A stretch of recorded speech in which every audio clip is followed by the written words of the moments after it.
Ang ngalan ng Ama at ng Anak at ng Espiritu Santo, Amen. ang papapala ng ating Panginoong Heso Kristo, ang pag-ibig ng Diyos Ama, at ang pagkikipagkaisa ng Espiritu Santo naway sumainyong lahat. At sumaiyo rin. Mga kapatid, tinipon tayo bilang kaanib na angkan ng Diyos, kaya dumulog tayo sa maawaing Panginoong nagpapatawad ng lubos. Sinugong tagapagpagaling sa mga nagsisisi, Panginoon, kaawaan mo kami. Panginoon, kaawaan mo kami. Dumating na tagapag-anyayang mga makasalanan ay magsisi, Kristo, kaawaan mo kami. Kristo, kaawaan mo kami. Nakaluklok ka sa kanan ng Diyos Ama para ipamagitan kami.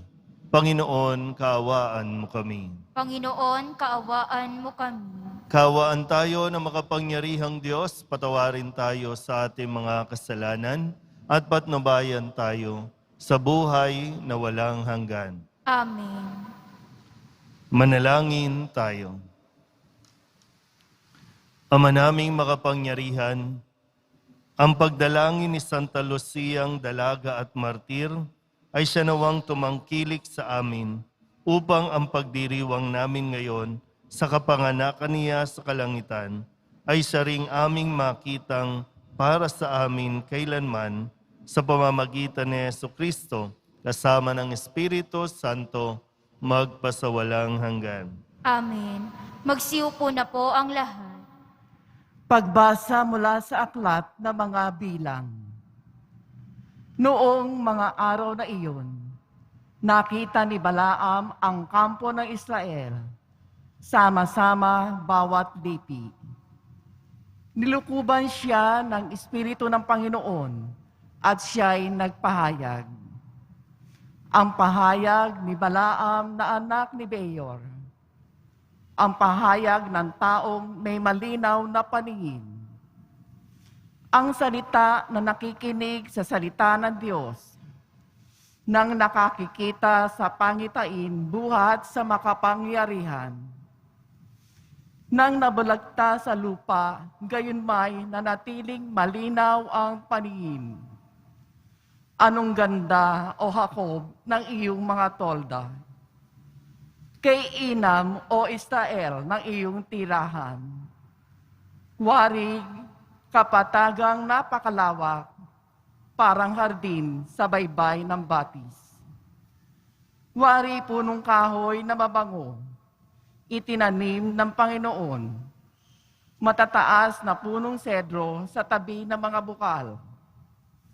Ang tubig ay umaapaw sa lahat niyang sisidlan.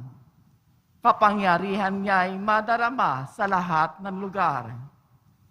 Ang hari niya ay higit na malakas kaysa kay Agag, at ang kaharian niya ay napakalawak. Muling nagpahayag si Balaam, ang orakulo ni Balaam na anak ni Beor, ang orakulo ng taong may malinaw na paningin. Ang pahayag ko na nakikinig sa salita ng Diyos at nakababatid sa kalooban ng kataas-taasan. Nakikita sa pangitain na makapangyarihan, maaaring mabuwal ako. Gayon may malinaw ang aking paningin. Nakikita ko, ngunit hindi ngayon. Siya'y aking namamalas, ngunit hindi sa malapit. Isang tala ay sisikat mula sa lahi ni Jacob. Lilitaw ang isang hari mula sa lipi ni Israel. Ang salita ng Diyos. Salamat sa Diyos. Poon ako'y gabayan mo sa landas patungo sa iyo. Poon ako'y gabayan mo sa landas patungo sa iyo. Ang kalooban mo'y ituro, O Diyos. Ituro mo sana sa aba mong lingkod. Ayon sa matuwid, ako ay turuan. Ituro mo poon ang katotohanan. Tagapagligtas ko na inaasahan. Poon ako'y gabayan mo sa landas patungo sa iyo. Poon gunitain pag-ibig mong wagas, at ang kabutihang noon pa'y nahayag. Pagkat pag-ibig mo'y hindi nagmamaliw, ako sana, poon, ay alalahanin.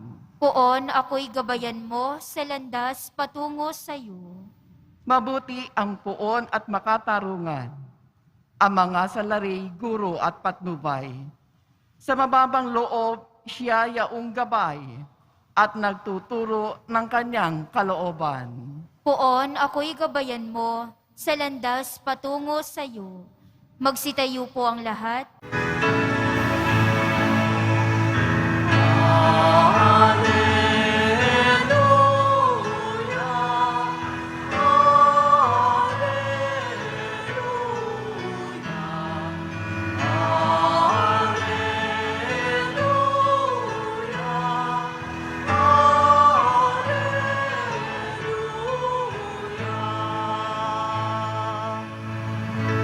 Sa daigdig ay laganap, liwanag na sumisikat, salitang buhay ng lahat. Alleluia, Alleluia.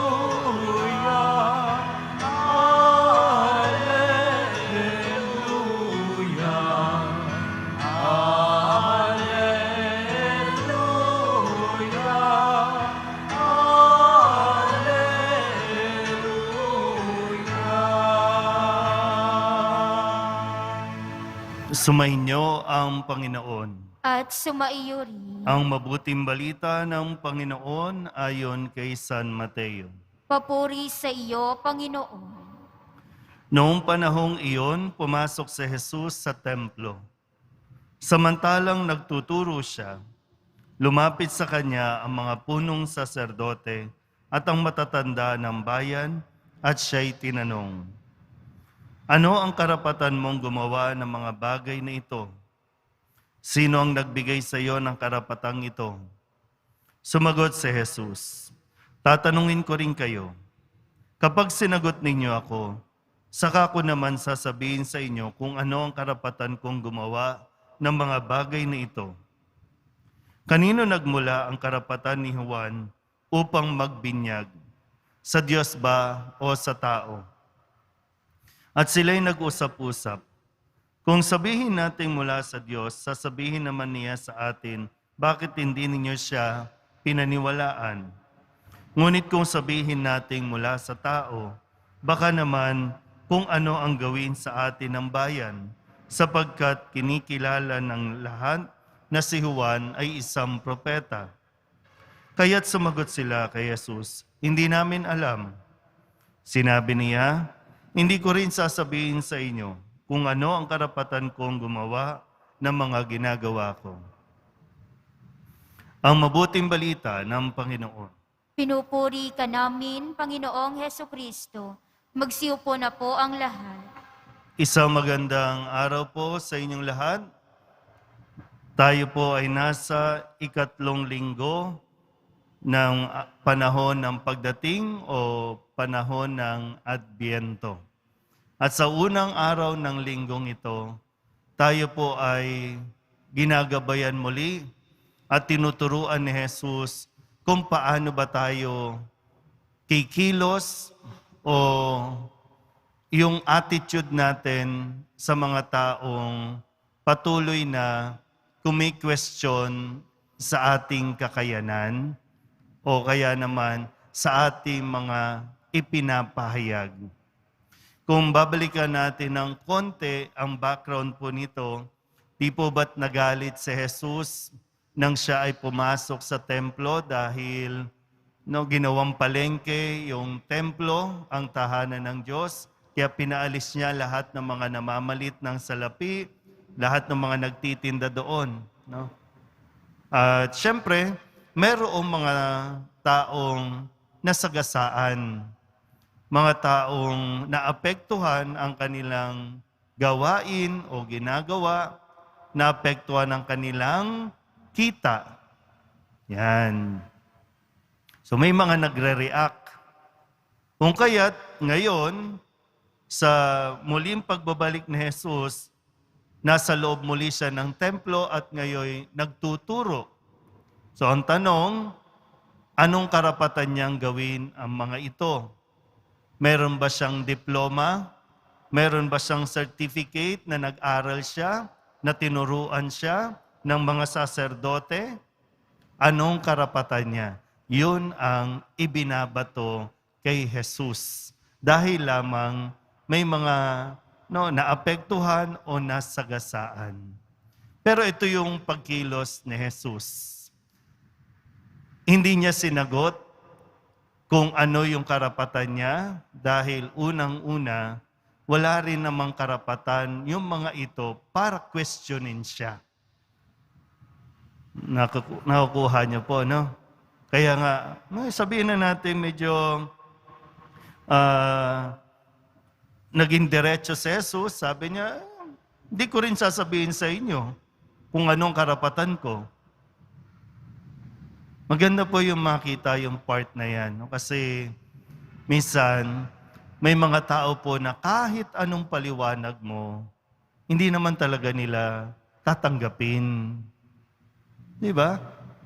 Useless yung makikipagdebate ka, makikipagtalo ka. Useless yung gusto mong patunayan ng iyong sarili para sa kanila. Nagsasayang ka lang ng panahon. May mga mas importanteng bagay pa. Mas importante yung maipahayag niya ang mabuting balita, maturuan ang mga tao, maitama yung mga pagkakamali na ginagawa ng tao kaysa ang makipagdebate, makipag-away, makipagdiskusyonan sa mga taong ang alam naman natin, no, kumbaga dito ay nasaktan lang, nasagasaan lang. Kaya hanap na lang ng iba na paraan para ma-question si Jesus. So nawa, sa atin din po, tingnan natin kung ano yung mas magandang pagtuunan ng pansin. Sa panahon natin ngayon, sa mga mahilig mag-post, o kaya naman sa mga mahilig mag-comment, yung kapag nag-post ka, ang daming mema, ang daming nasasabi, hindi mo naman kinakailangan replyan, hindi mo kinakailangan sagutin. Post mo yan eh. Open for criticism, open for public. Ay hindi mo masasala o pwede mo nga, na alisin mo na lang yung comment section, edi walang problema, malaya mong gagawin. Pero yun nga, open for public, hindi mo kinakailangan makapag-away dahil lamang sa mga comment o sa mga pagki-question sa iyo. Hindi mo ikaliligaya yan. Kaya nga 'di ba, sa pagsisindi ng kandila sa 3 linggo, 'di ba yung panawagan sa atin, magalak, magsaya tayo, malapit na, 1 kandila na lang, birthday na ng Poong Jesus Nazareno. Bakit ka pa magpapa-stress? Ba't ka pa mamumblema sa mga taong minsan di mo nga kilala comment lang ng comment, pero masyado kang nagpapa-apekto at nakikipag-away ka sa mga taong hindi mo naman talaga kilala. Masyado nakikipag-away sa mga, sabihin na natin, hindi mo naman kalibel ang utak. Hindi mo hawak ang utak ng iba. Pero yung ikaw, kaya mong kontrolin kung paano ka magre-react, kung paano ka kikilos sa harap ng mga taong patuloy na nagque-question sa iyo. Basta't malinaw kung saan nanggagaling ang iyong mga ginagawa o sinasabi. Amen?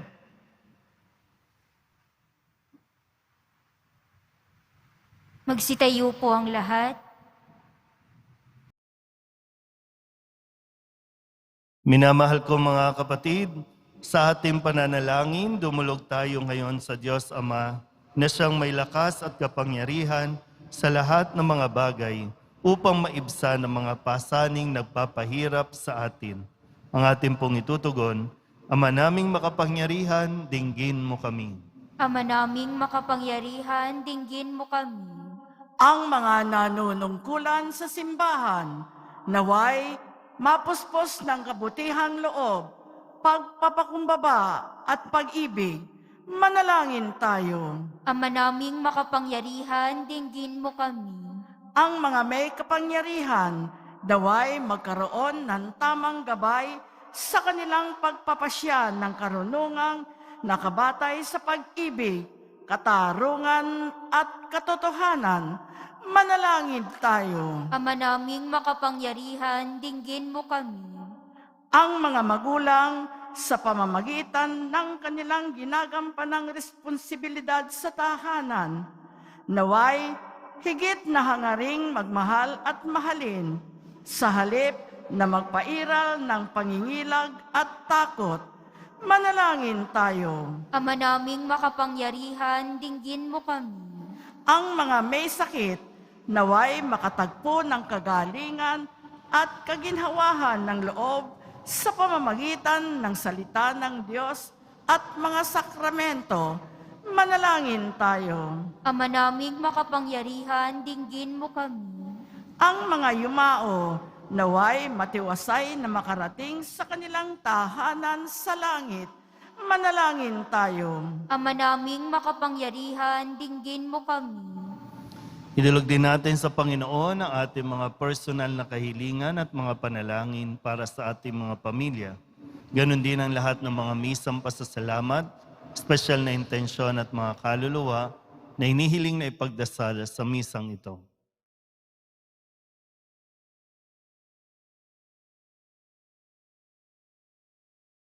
Ang lahat ng ito inihiling namin sa ngalan ni Kristong aming Panginoon. Amen. Magsiupo na po ang lahat.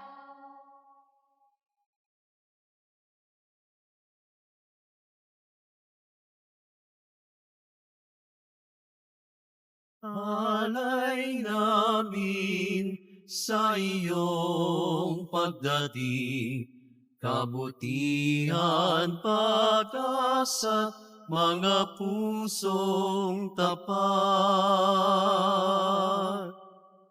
Salay namin ay iyong dinggin, galak at kapayapaan, nawa ay kamtin. Magsitayo po ang lahat. Manalangin kayo mga kapatid upang paghahain natin ay kalugdan ng Diyos sa mga makapangyarihan. Tanggapin nawa ng Panginoon itong paghahain sa iyong mga kamay, sa kapurihan niya at karangalan sa ating kapakinabangan, at sa buong sambayanan niyang banal. Ama naming lumikha, tanggapin mo ang mga alay na aming inihahain ngayong ginugunita namin ng mga banal na martir, at ipagkaloob mo ang aming sambahin ang ngalan mo, nang may katatagan sa pamamagitan ni Jesucristo, asama ng Espiritu Santo, magpasawalang hanggan. Amen. Sumainyo ang Panginoon. At sumaiyo rin. Itaas sa Diyos ang inyong puso at diwa. Itinaas na namin sa Panginoon. Pasalamatan natin ang Panginoong ating Diyos. Marapat na siya'y pasalamatan. Ama naming makapangyarihan, tunay ngang marapat na ikaw ay aming pasalamatan. Ngayong aming kagalakan na si Santa Lucia ay parangalan. Siya'y kapanalig naming may paninindigan na ikaw ay ipahayag kahit siya'y mamatay. Sapagkat minarapat mong kanyang matularan ang iyong anak na naghain ng sariling buhay, tulad ng naganap sa iyong anak, ang dugo ng mga martir ay dumanak, hindi dahil sa katatagang likas, kundi dahil sa iyong bigay na lakas. Kaya kaysa ng mga anghel na nagsisiawit ng papuri sa iyo, nang walang humpay sa kalangitan, kami nagbubunyi sa iyong kadakilaan.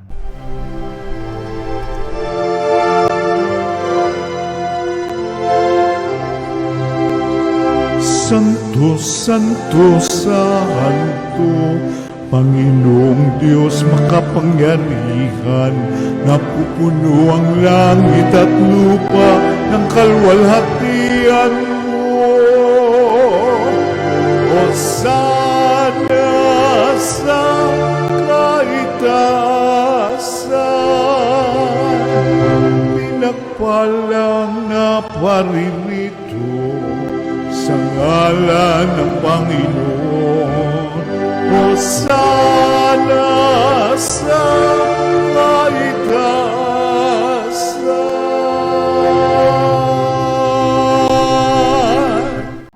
Ama naming banal, ikaw ang bukal ng tanang kabanalan, kaya't sa pamamagitan ng iyong Espiritu, gawin mong banal ang kaloob na ito upang para sa aming maging katawan at dugo ng aming Panginoong Heso Kristo. Bago niya pinagtiis ang kusang loob na maging handog, inawakan niya ang tinapay, pinasalamatan kaniya, pinaghati-hati niya iyon, iniabot sa kanyang mga alagad at sinabi, "Tanggapin ninyong lahat ito at kanin, ito ang aking katawan na ihahandog para sa inyo."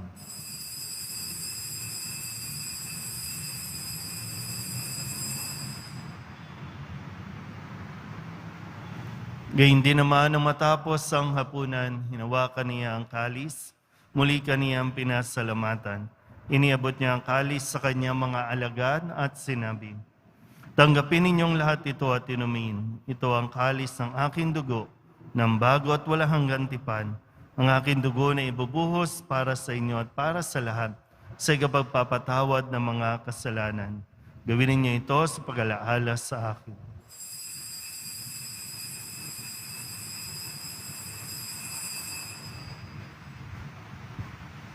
Magsitayo po ang lahat. Ipagbunyi natin ang misteryo ng pananampalataya. Si Kristo'y namatay, si Kristo'y nabuhay, si Kristo'y babalik sa wakas ng panahon.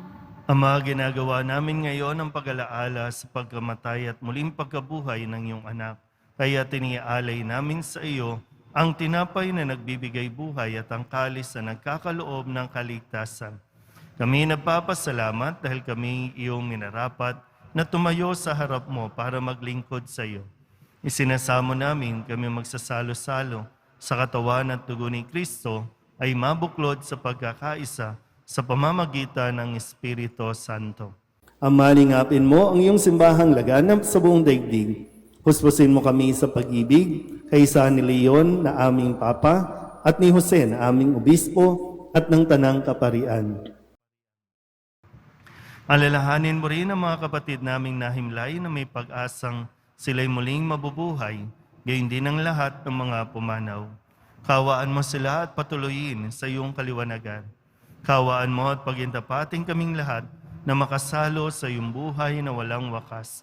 Kaysa ng mahal na Birhen Maria na Ina ng Diyos, ng kabiyak ng puso niyang si San Jose, kaysa ng mga apostol at ng lahat ng mga banal na namuhay dito sa daigdig ng kalugod-lugod sa iyo, may pagdiwang nawa namin ang papupuri sa ikararangal mo sa pamamagitan ng iyong anak na aming Panginoong Heso Kristo.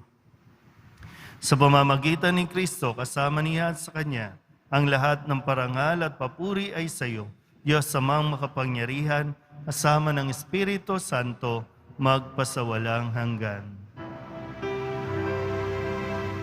Amen, amen, amen, amen. Buong kababaang loob tayong tumawag sa ating Panginoon ng Ama namin.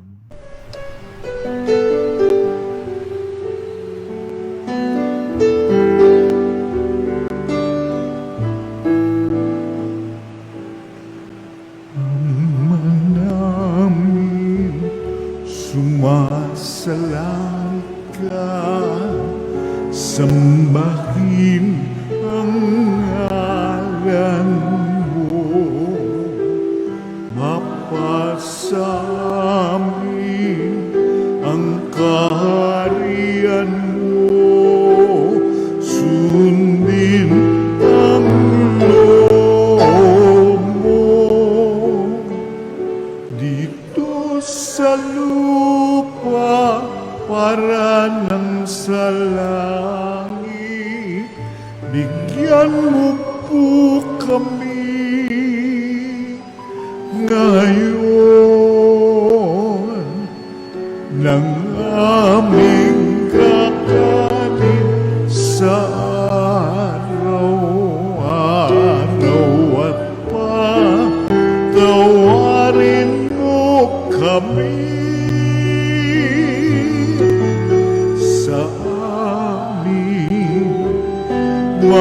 sala para ng pagpapatawan namin sa nagkakasala sa amin. At huwag mo kaming ibang dulot sa tukso at yadya mo kami sa lahat ng masama. Inihiling namin kami iadya sa lahat ng masama, pagkalooban ng kapayapaan araw-araw, iligtas sa kasalanan at ilayo sa lahat ng kapahamakan, samantalang aming pinananabikan ang dakilang araw ng pagpapahayag ng tagapagligtas naming si Hesu Kristo. Sapagkat iyo ang kaharian at ang kapangyarihan at ang kapurihan magpakailanman. Amen. Panginoong Hesu Kristo, sinabi mo sa iyong mga apostol, kapayapaan ang iniiwan ko sa inyo, aking kapayapaan ang binibigay ko sa inyo. Tunghayan mo ang aming pananampalataya at huwag ang aming mga pagkakasala. Pagkalooban mo kami ng kapayapaan at pagkakaisa ayon sa iyong kalooban, kasama ng Espiritu Santo, magpasawalang hanggan. Amen. Ang kapayapaan ng Panginoon ay laging sumainyo. At sumaiyo rin. Magbigayan po tayo ng kapayapaan sa isa't isa.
Ito ang kordero ng Diyos. Ito nag-aalis ng kasalanan ng sanlibutan. Mapalad ang mga inaanyayahan sa kanyang piging. Panginoon, hindi ako karapat-dapat na magpatuloy sa iyo. Ngunit sa isang salita mo lamang ay gagaling na ako.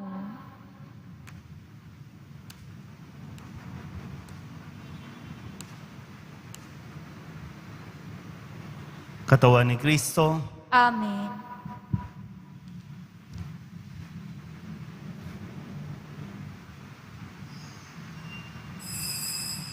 Para sa lahat ng tatanggap ng banal na komunidad,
Manalangin tayo. Ama naming mapagmahal, pinagningning mo ang misteryo ng krus sa mga martir mong banal.